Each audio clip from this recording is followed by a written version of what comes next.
Chair پر میں بیٹھا ہوا ہوں تو میرے جو 7 بندے وہ گئے تھے باہر سے لے کر ان کا چیکنگ کے لیے، وہ اندر چلے گئے، مجھے باہر بٹھا گئے۔ تو عورت آئی تو اس نے اس طرح 2 بار دیکھا تو کہنے لگی ان کو کون لایا ہے؟ تو وہ کہنے لگے ہم لائے۔ انہوں نے کہا تمہیں اور بندہ کوئی نہیں نظر آیا؟ ایسے وہ گرم ہوئی، قریب تھا کہ ان کا گریبان کو پکڑ لیتی۔ تو میں نے کہا بچی بیٹی یہ تو میں حضور کی ناموس کے لیے آیا ہوں یہاں۔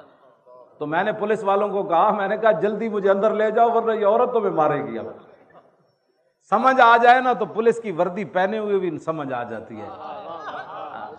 کیوں جی؟ مجھ سے ایک لفظ بھی نہ پڑھا ہو تو پھر بھی سمجھ آ جاتی ہے، اور سمجھ نہ آئے تو دورہ حدیث تک پڑھنے کے بعد بھی استاد سمجھ نہیں آتی۔ یہ تو اپنی اپنی قسمت کی بات ہے نا جناب۔ ہمارے پاس تو کوئی تھرمامیٹر وہ اب اس عورت کا میں جب بھی میں دعا کرتا ہوں تو اس کے لیے میں ضرور کرتا ہوں کہ میں تو اس کو جانتا ہی نہیں تھا، لیکن وہ میری خاطر پولیس کی وردی پہن کر پولیس والوں سے الجھ پڑی کہ آپ کو بندہ ہی اور کوئی نہیں ملا، ان کو کیوں آپ کیوں لائے ہو، ان کو کیوں لائے ہو؟ میں نے کہا مجھے اندر بھیجو، یہ لڑکی تمہیں مارے گی۔ آپ پولیس والے فوراً مجھے اندر لے گئے۔ تو سمجھ آنے میں تو 1 منٹ بھی بندہ آ جاتا ہے، ورنہ میری اتنی لمبی تقریریں کرنے کے بعد بھی بندہ کہے انجے لگے ہوئے سن بادشاہ۔ تو اچھا ہوا میں جیلوں میں گیا، گھسیٹا گیا۔ ان کو پتہ ہے کہ جب ظالم اپنے ظلم پر اتر آتا ہے نا، ظالم ظالم ہی ہوتا ہے۔ ہاں جی، وہ تاریخ طبری میں امام علی مقام کا خطبہ موجود ہے، آپ محرم میں وہ پورا پڑھ کے سنائیں کہ امام علی مقام کیوں آئے۔ تو جب آدمی ظلم پر آتا ہے نا تو امام علی مقام نے ان کو فرمایا جانتے ہو میں حسین ابن علی ہوں؟ تو جب ظلم پر اتر آتا ہے تو وہ کہنے لگے ہم تو آپ کو جانتے ہی نہیں ہیں، آپ کون؟ ظالم تو ظالم ہی ہوتا ہے نا، وہ تو حسین کو بھی نہیں پہچانتا جن کی شکل و صورت بھی رسول اللہ جیسی تھی۔ ہاں جی، نہیں کرتے، ہاں ظالم ظالم ہی ہوتے۔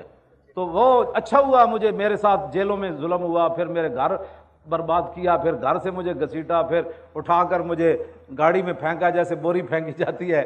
تو پھر یہ تو شکر کرے خدا کا، اگر یہ ہمارے ساتھ ظلم نہ ہوتے تو یہ تاریخ آگے کیسے بڑھتی؟ تو پھر اللہ تعالیٰ ان اللہ مع الصابرین نہیں ہے، ہم روئے نہیں نا۔ وَلَنَبْلُوَنَّكُمْ یہ آیت ہمارے لیے اتری ہے نا، کم سے مراد آپ اور میں ہی تو ہے، اسے ٹرمپ مراد تھوڑا ہے، اسے مودی تھوڑا مراد ہے۔ وَلَنَبْلُوَنَّكُمْ سے کم سے کون مراد ہے؟ آپ اور میں۔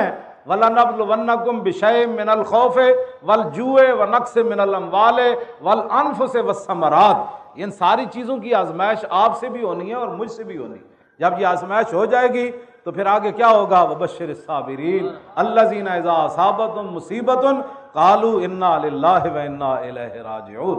وہ مجھے میں نے نا جتنا بھی انہوں نے مجھے گھسیٹا، پھر وہ آگے پھینکا، وہ میرے سر سے پگڑی بھی اتر گئی، تو میں نے وہ اپنی گود میں رکھ لی، ٹوپی میں نے سر میں پہن لی، تو وہ پھر بھی میں ہنس رہا تھا۔ تو وہ پولیس والے کہنے لگے آپ ہمارے ساتھ مذاق کرتے ہیں؟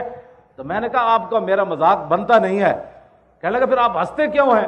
تو میں نے کہا اس لیے میں ہنس رہا ہوں کہ جن کو خوش کرنے کے لیے تم نے میرے گھر اتنا تباہی مچائی، مجھے گھسیٹا اور مجھے ایسے پھینک رہے ہو، اور مجھے تم نے گرم چادر بھی نہیں لینے دی، کہا کہ چل مولوی کو لائے چلو، چلو مولوی کو لائے چلو، یہ مولوی ہے؟ ہاں یہ۔ میں کہا میرا نام خادم حسین۔ کہا اچھا تو ہے، پکڑو اس کو۔ وہ تقریباً 70 کے قریب ان کے ایسے گنیں پکڑی ہوئی تھی، وہ میرے گھر میں داخل ہوئے۔ کہتا آپ کا نام؟ میں کہا خادم حسین۔ کہتا اچھا پکڑو اس کو، اٹھو۔ میں نے کہا میں اٹھ نہیں سکتا۔ کہنے لگا یہ بہانے کرتا ہے، اس کو گھسیٹو۔ تو مجھے تو میں ہنس رہا تھا، تو وہ کہنے لگے آپ ہنستے کیوں ہیں؟ میں نے کہا جن کو خوش کرنے کے لیے آج جو روتے پھرتے ہیں ہمیں کیوں نکالا؟ توجہ۔ میں تو نہیں رویا، مجھے کیوں گھسیٹا؟ کیوں نہیں، میں واقعی نہیں رویا، مجھے کیوں گھسیٹا؟ اس لیے میں نے ان کو کہا کہ جن کو خوش کرنے کے لیے تم نے یہ ظلم کیا ہے نا، وہ تمہیں دیکھ نہیں رہے، وہ تو اپنے گھروں میں سوئے ہوئے ہیں، لیکن جن کی خاطر میں گھسیٹا گیا وہ مجھے دیکھ رہے ہیں۔